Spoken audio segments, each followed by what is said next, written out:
నమస్కారం. ఫోకస్ అనంత న్యూస్ కి స్వాగతం. హెడ్లైన్ చూద్దాం.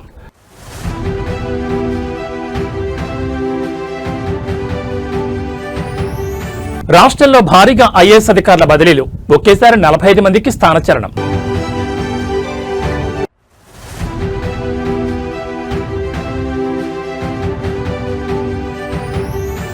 టీడీపీ వైసీపీ సభ్యుల మధ్య మాటల యుద్ధం, సీమకు చంద్రబాబు ద్రోహం చేస్తున్నారన్న వైసీపీ సభ్యులు.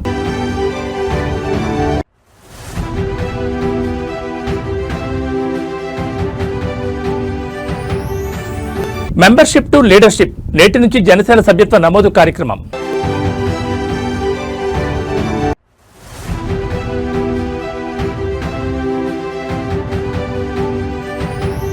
మనీ లాండరింగ్ కేసులో ఈడీ ముందు హాజరైన అనిల్ అంబానీ, రుణాల మళ్లింపు కేసులో సుదీర్ఘంగా సాగుతున్న విచారణ.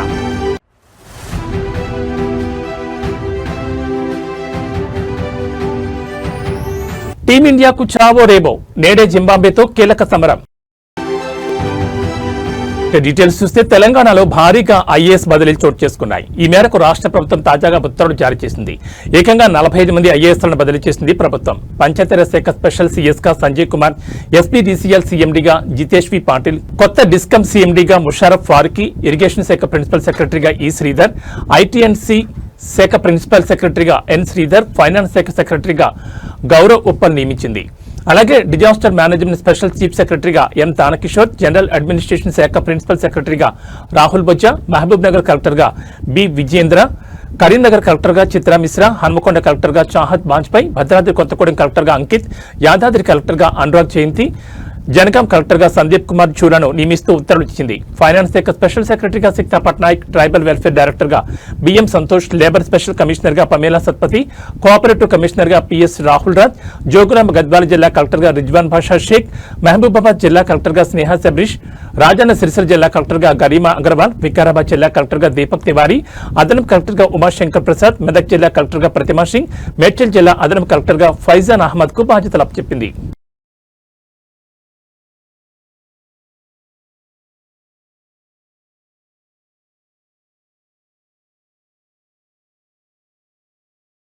ఆంధ్రప్రదేశ్ రాష్ట్ర శాసనమండలిలో తీవ్ర గందరగోళం కొనసాగుతోంది. సభ ప్రారంభమైన 5 నిమిషాలకు మళ్లీ వాయిదా పడింది. రాయలసీమ లిఫ్ట్ ఇరిగేషన్పై తెలంగాణ సీఎం రేవంత్ రెడ్డి మాటలకు సమాధానం చెప్పాలని వైసీపీ సభ్యులు నినాదాలు చేశారు. తమ సభ్యులు అడిగిన ప్రశ్నలకు సమాధానాలు పూర్తి కాకుండానే మరో ప్రశ్నకు వెళ్లడంపై మండలి విపక్ష నేత బొత్స సత్యనారాయణ తీవ్ర అభ్యంతరం వ్యక్తం చేశారు. సభా సాంప్రదాయాలుంటాయి, ఒక ప్రశ్నకు సమాధానం పూర్తి కాకుండానే మరో ప్రశ్నకు వెళ్లడం సరికాదన్నారు. ఇరిగేషన్ మంత్రి ఉపన్యాసంతో మాకు అభ్యంతరం లేదు, ఆయన ఏదో చెప్పుకున్నారు. రేవంత్ రెడ్డి వాళ్ళ అసెంబ్లీలో మాట్లాడిన మాటలు కట్టుబడి ఉన్నారా లేదా అనే దానికి క్లారిటీ ఇవ్వాల్సిన అవసరం ఉందని బొత్స డిమాండ్ చేశారు. ఈ సందర్భంగా టీడీపీ వైసీపీ సభ్యుల మధ్య మాటల యుద్ధం చెలరేగింది. రాయలసీమకు సీఎం చంద్రబాబు తీరని ద్రోహం చేస్తున్నారంటూ వైసీపీ సభ్యులు ఆరోపణ చేయగా, ఏ ముఖ్యమంత్రి చేయనంత ద్రోహం వైఎస్ జగన్ చేశారని తెలుగుదేశం పార్టీ సభ్యులు కౌంటర్ ఇచ్చారు. దీంతో పోటాపోటీగా వైసీపీ కూటమి సభ్యులు నినాదాలు చేశారు. గందరగోళ పరిస్థితులతో సభను మండలి చైర్మన్ వాయిదా వేశారు.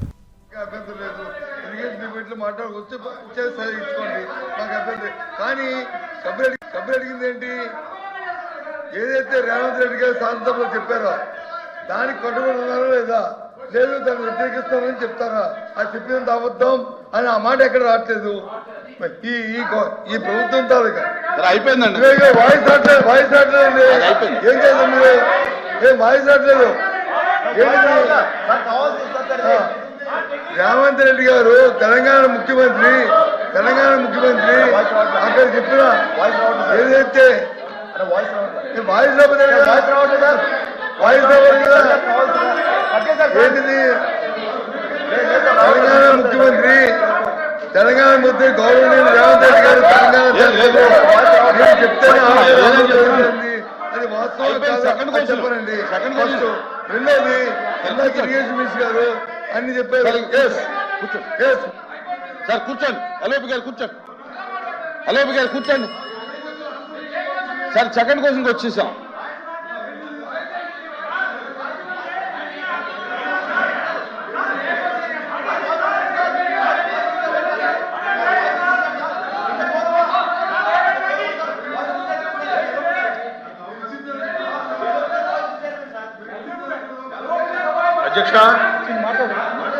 అధ్యక్ష, ఇది చాలా ప్రాధాన్యతతో కూడినటువంటి సార్ అంశం అధ్యక్ష 1 minute అండి, క్లారిటీ రాను.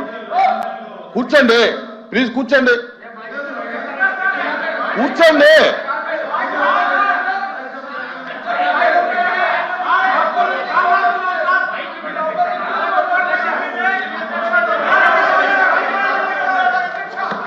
ప్లీజ్ ప్లీజ్ కూర్చోండి.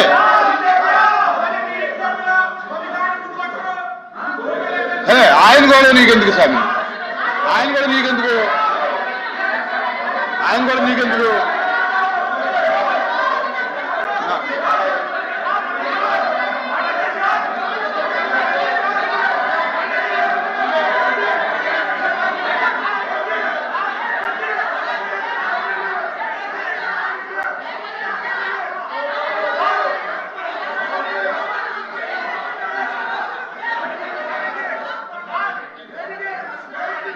The house is adjourned for 10 minutes. House is నేటి నుంచి జనసేన 3వ విడత క్రియాశీలక సభ్యత్వ నమోదు కార్యక్రమం ప్రారంభం కానుంది. మెంబర్షిప్ టు లీడర్షిప్ నినాదంతో సభ్యత్వ డ్రైవ్ శ్రీకారం చుట్టారు. గత 5 రోజులుగా పిఠాపురంలో విజయవంతంగా కొనసాగుతున్న సభ్యత్వ నమోదు కార్యక్రమం కొనసాగుతోంది. నేటి నుంచి 5 రాష్ట్రాల్లో సభ్యత్వ నమోదు కార్యక్రమాల విస్తరణ చేయనున్నారు. ఆంధ్రప్రదేశ్, తెలంగాణ, మహారాష్ట్ర, తమిళనాడు, కర్ణాటక రాష్ట్రాలను జనసేన టార్గెట్ చేసింది. అయితే పార్టీ ఆవిర్భావ దినోత్సవం లక్ష్యంగా పెట్టుకుని జనసేన సభ్యత్వ డ్రైవ్ నిర్వహిస్తోంది. క్రియాశీలక సభ్యత్వ రుసుము 500 నుంచి 400కు తగ్గించింది. సభ్యత్వ రుసుమును కార్యకర్తల సంక్షేమం, ఇన్సూరెన్స్ కోసం వినియోగించేలా ప్లాన్ చేస్తోంది. సభ్యులకు 5 లక్షల ప్రమాద బీమా సదుపాయం కల్పిస్తోంది. శాశ్వత వైకల్యం కలిగితే 2 లక్షల బీమా, ప్రమాదానికి గురైతే 50,000 బీమా సాయం అందించేలా జనసేన ముందుకు సాగుతోంది. సభ్యత్వాన్ని 3 వర్గాలుగా జనసేన పార్టీ విభజించింది. ఉద్యమి, సాధక్, ప్రదాతగా సభ్యుల వర్గీకరణ చేసింది. పార్టీ సిద్ధాంతాల ప్రచారం, సంస్థాగత బలోపేతమే లక్ష్యంగా ముందుకు కొనసాగుతోంది. ఇప్పటికే 2 విడతల్లో 13 లక్షలకు పైగా సభ్యత్వాలు నమోదు చేసింది. పార్టీ బలోపేతంపై అధినేత పవన్ కళ్యాణ్ ప్రత్యేక దృష్టి పెట్టారు.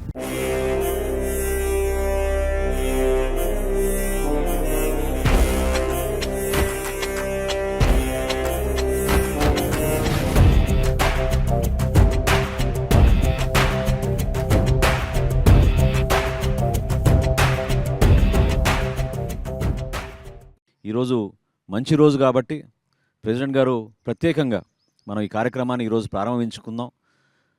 మనం అందరం కూడా మన భగవంతుడిని మనం ప్రార్థించుకుంటూ ఆ బ్లెస్సింగ్స్ తోటి ముందుకెళ్లే విధంగా ఈ రోజున ప్రత్యేకంగా మహాశివరాత్రి రోజున ప్రెసిడెంట్ గారు మొట్టమొదటి సభ్యత్వం ఆయనే తీసుకుని 26వ తారీఖు నుంచి మనం రాష్ట్ర వ్యాప్తంగా ఈ కార్యక్రమాన్ని తీసుకెళ్దామని ఖరారు చేశారు. పిఠాపురంలో అందరికన్నా ముందు ప్రారంభిద్దాం, ఒక వారం ముందు. ఎందుకంటే పిఠాపురంలో ఒక కాన్సెప్ట్లో ప్రెసిడెంట్ గారు మన క్యాడర్ని, నాయకత్వాన్ని ముందు నడిపించాలి, వాళ్ళకి ఒక బాధ్యత అర్థం అవ్వాలనే ఉద్దేశంతో అక్కడ కొంచెం కసరత్తు చేయడం జరిగింది. సో అందులో భాగంగా ముందుగా పిఠాపురంలో ఒక వారం రోజులు ముందు మొదలుపెట్టి 26వ తారీఖు నుంచి రాష్ట్ర వ్యాప్తంగా మనం దీన్ని ముందు తీసుకెళ్తాం. మెంబర్షిప్కి మొదటి మెంబర్షిప్ నేను తీసుకుంటాను. సో దానికి మా వాళ్ళు పుస్తకాలు, లైబ్రరీలు ఇచ్చేస్తాను. నేను కనీసం 2 కోట్లతో జనసేన మెంబర్షిప్ తీసుకుంటాను. మనం 4 విడతలు చేసాం ఇప్పటివరకు. ప్రతి విడతలో కూడా కనీసం ₹1 కోటి ఇచ్చారు ప్రెసిడెంట్ గారు. సో ఈ రోజున 2 కోట్లు మన సభ్యత్వానికి, జనసేన పార్టీ కోసం. అది గొప్ప కార్యక్రమం. నాకేమనిపిస్తుంది, ఇది మన ఇల్లు, మన కుటుంబం. మన కుటుంబంకి నడిపేవాడు వాడు ఇవ్వకపోతే ఎట్లా అనుకుంటాం. ఒకవేళ లేనప్పుడు పర్లేదు, పర్లేదు. సినిమాలు ఉన్నాయి, సంపాదిస్తున్నాం కదా.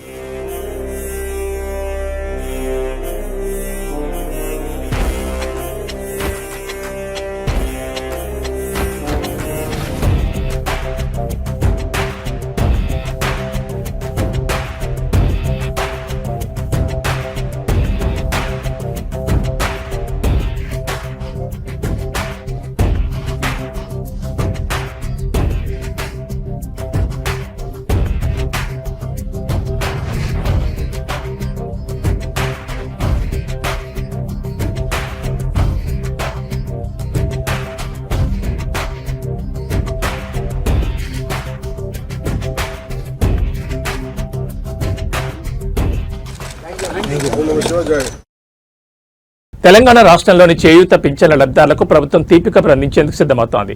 ఆర్థిక పరిస్థితులను బట్టి పింఛన్ల మొత్తాన్ని పెంచాలని ముఖ్యమంత్రి యోచిస్తున్నారు. దీనికి సంబంధించిన కసరత్తును ఆర్థిక శాఖ ఇప్పటికే ప్రారంభించింది.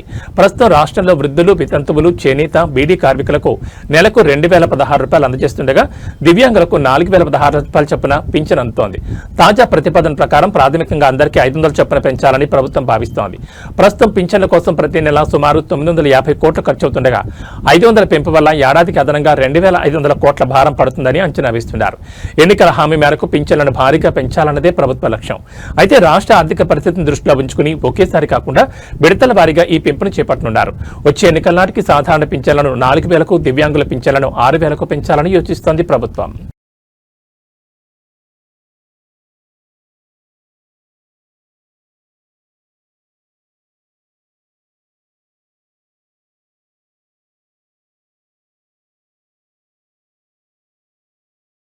Andhra Pradesh assembly deputy speaker Raghurama Krishna Raju ప్రమాదవశాత్తు గాయపడడం రాజకీయ వర్గాల్లో చర్చనీయాంశమైంది.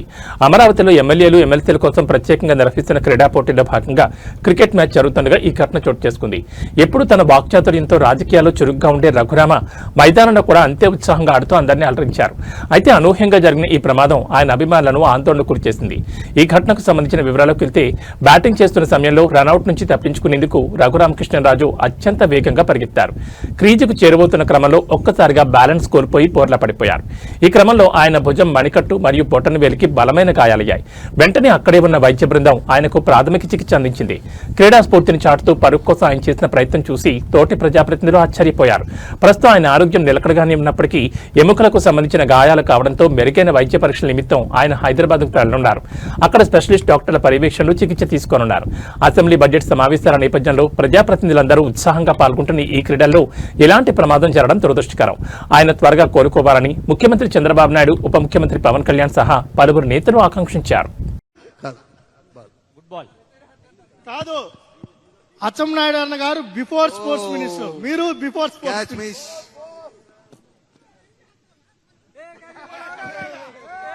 రన్ అవుట్ అయిపోయారు.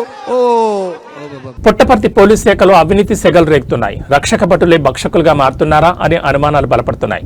పుట్టపర్తి డీఎస్పీ విజయ్ కుమార్, సీఐ మారుతి శంకర్ తనను 30 లక్షలు ఇవ్వాలని బెదిరిస్తున్నారంటూ బాధితుడు మారుతిరెడ్డి విడుదల చేసిన సెల్ఫీ వీడియో ఇప్పుడు రాష్ట్ర వ్యాప్తంగా సంచలనం సృష్టిస్తోంది.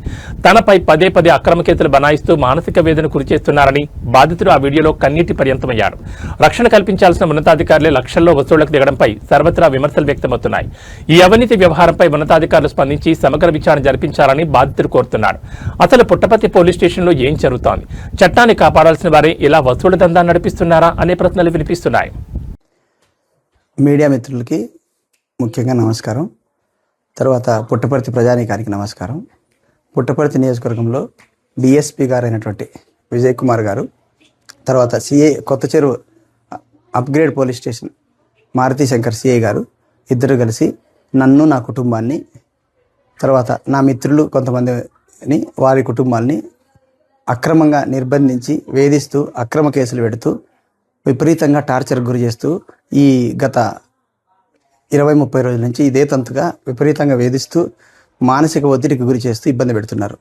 ఇందులో భాగంగా నేను ఫోన్లు చేస్తే లిఫ్ట్ చేయరు, మా ఫ్యామిలీ ఫోన్ చేస్తే లిఫ్ట్ చేయరు, స్టేషన్కి పోతే ప్రాపర్గా రెస్పాండ్ గారు, రానియద్దంటారు. తర్వాత ఎస్పెషల్లీ ఇద్దరు కలిసి నన్ను బెంగళూరుకి పారిపో, నువ్వు ఈ ఏరియాలో ఉండకూడదు, లేకుంటే నీ మీద పీడీ యాక్ట్ ప్రయోగిస్తాం అని చెప్తూ ఇందులో ఇండైరెక్ట్గా 2-3 సార్లు ఆల్రెడీ మమ్మల్ని అక్రమంగా నిర్బంధించిన తరుణంలో లాస్ట్ టైం మా మీద ఒక మర్డర్ అలిగేషన్ కేసు జరిగినప్పుడు సిఐ మారుతి శంకర్ గారు డైరెక్ట్గా నాకు చెప్పడం జరిగింది, నువ్వు ఈసారి జైల్లో నుంచి బయటకు వచ్చిన వెంటనే నువ్వు డబ్బులు 30 లక్షల రూపాయలు, కనీసం 20 లక్షల రూపాయలు నువ్వు డిఎస్పీ గారితో మాట్లాడుకుని ఇవ్వకుంటే నీ మీద పీడీ యాక్ట్ పెట్టేసి బెంగళూరుకి పంపించేస్తాము, లేదా వేరే చోటుకి పంపించేస్తాము, జిల్లా బహిష్కరణ చేస్తాము అని నన్ను నిర్బంధించిన ప్రదేశంలో చెప్పారు. అఫీషియల్గా పోలీస్ స్టేషన్లో ఎంక్వైరీ చేయాల్సిన బాధ్యత వాళ్ళకి లేకుండా ఒక అన్అఫిషియల్గా ఎక్కడో ఒక గోడౌన్లో కళ్ళకు గంతలు కట్టి తీసుకెళ్లి మమ్మల్ని ఎంక్వైరీ చేశారు. సరే, అవన్నీ ఒకవేళ పోలీసు వాళ్ళకి అనుకూలం జరగాల్సిన పరిస్థితుల్లో ఉంటే నేను సహకరించడం జరిగింది.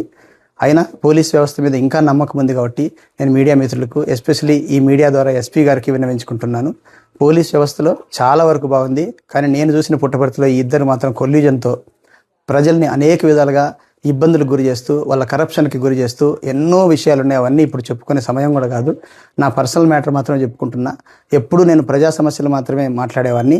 ఈసారి ఆ గొంతు నొక్కేయాలని ప్రయత్నంతో నా మీద పీడీ ప్రయోగం చేయాలని అక్రమ కేసులు పెట్టి, ఫాల్స్ కేసులన్నీ పెట్టి, కనీసం నన్ను ఎంక్వైరీ చేయకుండా, నన్ను అడగకుండా ఈ విధంగా ఇబ్బందులకు గురి చేస్తున్నారని మీడియా మిత్రుల ద్వారా ప్రజలకు విన్నవించుకుంటున్నాను, వ్యవస్థలకు విన్నవించుకుంటున్నాను.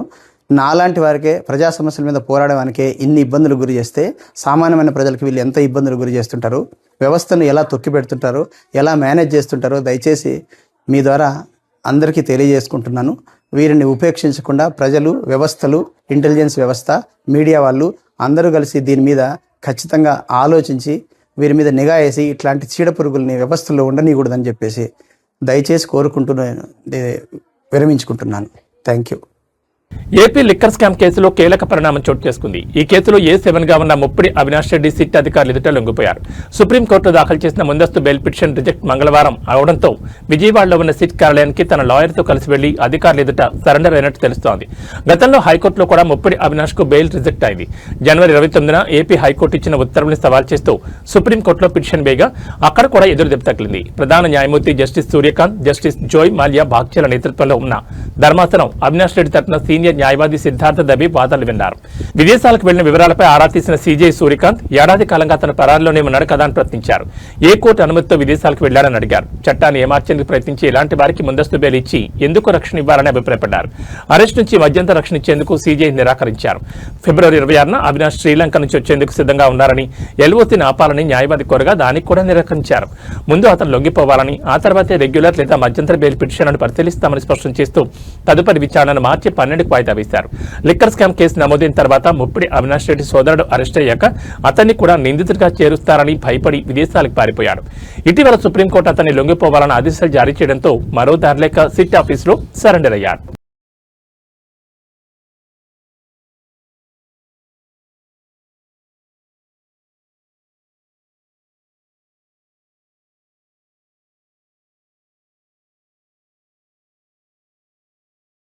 Reliance group of chairman Anil అంబానీకి కష్టాలు ముదురుతున్నాయి. మనీ లాండరింగ్, బ్యాంక్ లోన్ల మోసం కేసులో గురువారం ఆయన ఢిల్లీలోని ఎన్ఫోర్స్మెంట్ డైరెక్టరేట్ కార్యాలయంలో విచారణకు హాజరయ్యారు. సరిగ్గా ఒక్కరోజు ముందే ముంబైలోని ఆయన విలాసవంతమైన నివాసం అబోర్డ్ను ఈడీ జప్తు చేయడం గమనార్హం. ముంబైలోని పాలీహిల్ ప్రాంతంలో ఉన్న 17 అంతస్తుల ఈ భవనం విలువ సుమారు 3,716 కోట్లుంటుందని అంచనా. రిలయన్స్ కమ్యూనికేషన్ సంస్థకు సంబంధించిన బ్యాంకు రుణాల మళ్లింపు, నిధుల దుర్వినియోగం ఆరోపణలపై 60 ఏళ్ల అనిల్ అంబానీని అధికారులు 2వ విడత విచారించారు. ఒకప్పుడు ప్రపంచ కుబేర్లలో ఒకరిగా ఉన్న అనిల్ అంబానీ గత 2 దశాబ్దాలుగా తన వ్యాపార సామ్రాజ్యంలో వరుస నష్టాలు ఎదుర్కొంటున్నారు. విద్యుత్ నుంచి రక్షణ రంగం వరకు విస్తరించిన ఆయన వ్యాపారాలు ప్రస్తుతం దర్యాప్తు సంస్థల నిఘాలో ఉన్నాయి. తాజాగా ఈడీ జరిపిన ఈ ఆస్తుల అటాచ్మెంట్ మరియు సుదీర్ఘ విచారణ పారిశ్రామిక వర్గాల్లో చర్చనీయాంశంగా మారింది. ముఖేష్ అంబానీ తమ్ముడుగా అందరికీ తెలిసిన అనిల్ ఇప్పుడు తన ఉనికిని కాపాడుకునేందుకు న్యాయపరమైన పోరాటం చేస్తున్నారు. ఈ కేసులో తదుపరి చర్యలు ఎలా ఉంటాయనేది ఇప్పుడు ఉత్కంఠగా మారింది.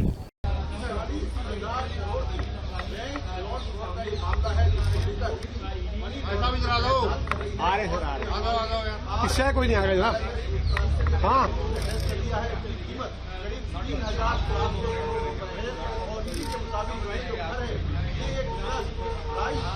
को ट्रांसफर किया गया था और ये इसलिए किया गया था ताकि जो घर के ऊपर लॉन है वो लॉन लेकिन इसी ने बड़ी कार्रवाई करते हुए वाली हिल्स में उनका घर है उसको भी अरेस्ट कर लिया ईडी ने अब तक इस पूरे मामले में भाई आगे बढ़ जा आप देख सकते हैं ये अनिल अंबानी है जो कि ईडी की पूछताछ में शामिल होने के लिए ఇజ్రాయెల్కు ప్రధాన స్నేహితుడు మోదీ అని ఇజ్రాయెల్ ప్రధాని బెంజమిన్ నెతన్యాహు పేర్కొన్నారు. భారత్ను మోడీ అత్యంత వేగంగా అభివృద్ధి చేస్తున్నారని, మోడీ తమకు స్నేహితుడి కంటే ఎక్కువని అభివర్ణించారు. భారత్ ఇజ్రాయెల్ మధ్య అనుబంధాన్ని మాటల్లో వర్ణించలేం. ఇరు దేశాల ప్రజల మధ్య సహృద్భావ సంబంధాలు. భారత్ 150 కోట్ల మంది ప్రజలున్న అతిపెద్ద దేశం. భారత్తో వాణిజ్య ఒప్పందాలు రెట్టింపయ్యాయి. అదేవిధంగా భారత్తో సన్నిహిత సంబంధాలు 3 రెట్లు పెరిగాయి. ఇరు దేశాలు ప్రాచీన నాగరికత ఉన్న దేశాలు. అనేక రంగాల్లో మన మధ్య సోదరభావం ఉంది. భారత్ ప్రపంచంలోని అత్యంత శక్తివంతమైన దేశమని నెతన్యాహు పేర్కొన్నారు.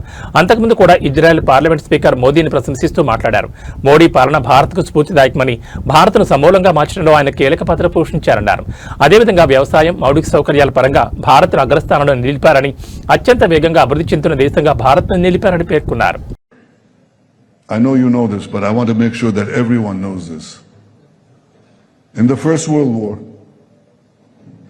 when we were still under Ottoman occupation, those who helped us liberate this country, the British Army, in which there were Jewish fighters, including Jabotinsky, with the 1st Jewish Battalion, but also brave Iranian soldiers and commanders who fought like lions in the battle against Haifa for the liberation of Haifa.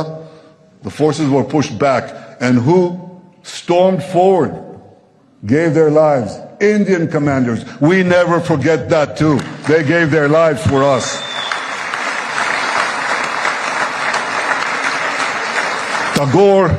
Tagore spoke so positively about our national movement, and his writings were translated into Hebrew. Ayumi Shishvu et Muto Aturat Zakan Alavan. Hyderabad నగరంలోని Jubilee hills లో భారీ అగ్ని ప్రమాదం ఘటన చోటు చేసుకుంది. Jubilee hills road number 36 లో ఉన్న ప్రముఖ దుస్తుల brand manoeuvre showroom Mangala Gauri shopping మాల్లో గురువారం ఉదయం మంటలు చెలరేగాయి. ఈ ప్రమాద సమాచారం అందుకున్న వెంటనే అగ్నిమాపక సిబ్బంది ఘటనా స్థలానికి చేరుకుని మంటలను అదుపులో తీసుకోవడానికి ప్రయత్నిస్తున్నారు. అగ్ని ప్రమాదం కారణంగా షాపింగ్ మాల్ నుంచి మంటలు ఎగిసిపడుతున్నాయి. షాపింగ్ మాల్ పక్కనే ఉన్న భవనాలకు మంటలు వ్యాపించాయి. ఘటనా స్థలానికి చేరుకున్న 3 ఫైర్ ఇంజన్లు మంటలను అదుపులో తెచ్చేందుకు ప్రయత్నిస్తున్నాయి. మరోవైపు మంటల్లో షాపింగ్ మాల్ సిబ్బంది చిక్కుకున్నట్లు తెలుస్తోంది.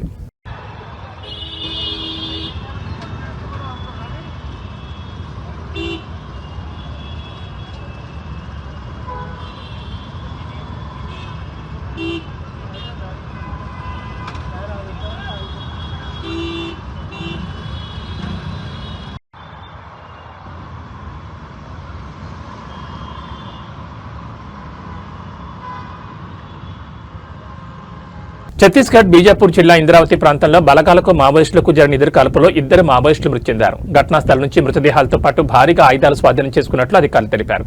ఈ ఘటన జంగలా పోలీస్ స్టేషన్ పరిధిలోని ఇంద్రావతి నదీ ప్రాంతంలో జరిగిందని జిల్లా ఎస్పీ జితేందర్ యాదవ్ తెలిపారు.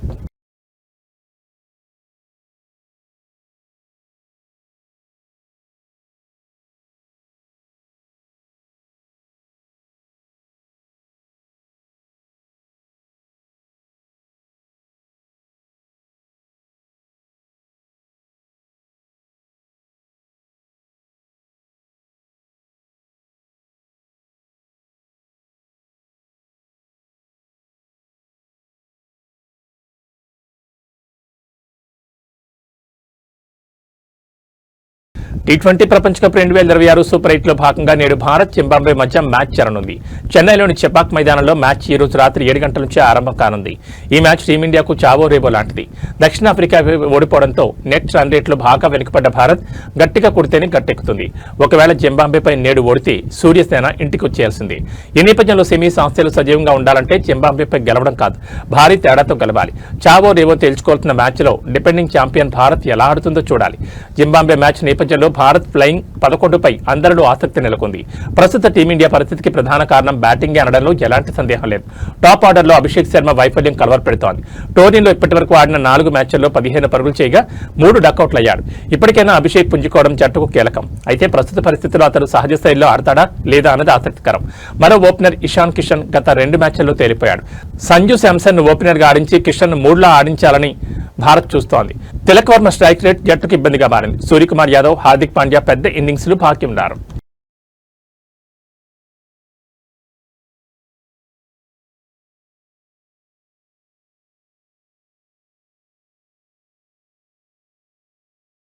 Tollywood most admired couple Vijay Deverakonda, Rashmika Mandanna ఎట్టకేలకు ఒకరి ఇంటి వారయ్యారు. గత కొంతకాలంగా వీళ్ళిద్దరి ప్రేమ పెళ్లిపై జరుగుతున్న ప్రచారానికి తెరదించుతూ ఈ ఉదయం రాజస్థాన్లోని ఉదయపూర్ వేదికగా ఈ జంట వివాహ బంధంలోకి అడుగుపెట్టారు. అత్యంత సన్నిహితులు, కుటుంబ సభ్యుల సమక్షంలో ఈ వేడుక అత్యంత వైభవంగా జరిగింది. ఈ ఉదయం 10 గంటల 15 నిమిషాలకు సుముహూర్తాన విజయ్ దేవరకొండ, రష్మిక మెడలో 3 ముళ్లు వేశారు. హిందూ శాస్త్రోక్తంగా జరిగిన ఈ పెళ్లి వేడుకలో ఇరు కుటుంబాల సభ్యులు పాల్గొన్నారు. ఉదయపూర్లోని ఒక ప్యాలెస్ లో జరిగిన ఈ వేడుకలో వధూవరులిద్దరూ సాంప్రదాయ దుస్తుల్లో మెరిచిపోయారు. సోషల్ మీడియాలో వీరిని అభిమానులు ప్రేమగా పిలుచుకుని విరోషి అనే పేరు ఇప్పుడు ట్రెండింగ్ లో నిలిచింది. రష్మిక మందన కర్ణాటకలోని కూర్గ్ ప్రాంతానికి చెందినవారు. తమ ప్రాంత సంప్రదాయాన్ని గౌరవిస్తూ ఈ రోజు సాయంత్రం 4 గంటల 30 నిమిషాలకు ఈ జంట మరోసారి కొడవ పద్ధతిలో వివాహం చేసుకోబోతున్నారు. సాధారణంగా కొడవ పెళ్లిళ్లు చాలా ప్రత్యేకంగా విభిన్నమైన వస్త్రధారణతో సాగుతాయి. ఒకే రోజు 2 వేర్వేరు సంప్రదాయాల్లో పెళ్లి చేసుకోవడం విశేషం. విజయ రష్మిక పెళ్లి అంగరంగ వైభవంగా జరగడంతో టాలీవుడ్ ప్రముఖులతో పాటు అభిమానులు సోషల్ మీడియా వేదికగా శుభాకాంక్షలు తెలుపుతున్నారు. గీత గోవిందం, డియర్ కామ్రేడ్ సినిమాలతో వెండితెరపై మ్యాజిక్ చేసిన ఈ జంట నిజ జీవితంలోనూ ఒక్కటవడం పట్ల ఫ్యాన్స్ ఖుషి అవుతున్నారు.